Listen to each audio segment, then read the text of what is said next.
Hey everyone, Tom Atencio for Buffalo Wild Wings and MMA Worldwide magazine.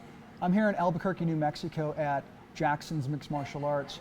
I'm here with somebody that was the former WEC welterweight champion, and when the UFC dissolved that company, he left with a perfect 5-0 record.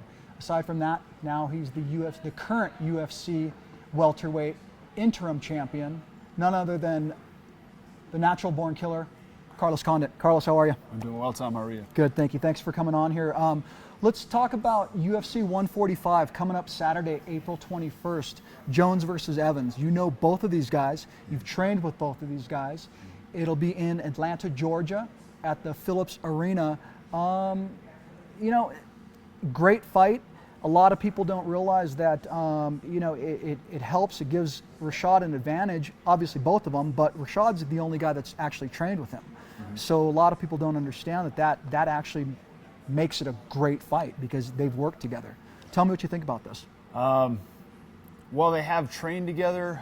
Jon Jones is a sponge, man. He absorbs information at an amazing pace, and the Jon Jones that Rashad was training with a while back isn't the same guy that he's going to see in the octagon in a few weeks. So, as much as he thinks he knows, or as Rashad got from training with Jon, it's a whole different story once they step into the cage. Okay, well, let's talk about their record. We got Jon Jones. He's got a 15-1-0 record, and Sugar Rashad Evans has a 22-1-1 record. Now, Jon Jones, his record, the one blemish on his record comes from a DQ to Matt Hamill. So really, at the end of the day, is that a blemish? Aside from that, you're right. I mean, he's a sponge. He's only getting better. And I'm glad you brought that up because it's crazy how he's advanced from where he started. I remember watching his first fight, and he looked a little awkward. He still won his fight, came in, was looking a little awkward, didn't have great stand-up. And now to where he is now, it's just, is he the future of MMA? Oh yeah, without a doubt. I think by not only beating his recent opponents, but dominating them in the fashion that he's been doing, he without a doubt is the prototype for the future. The future of MMA.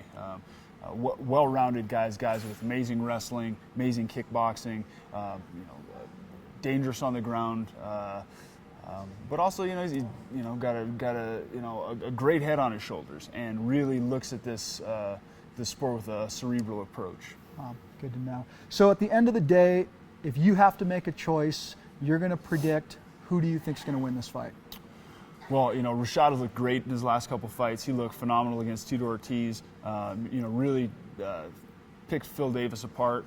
But I'm going to have to go with Jon Jones on that one. Jon Jones. Okay.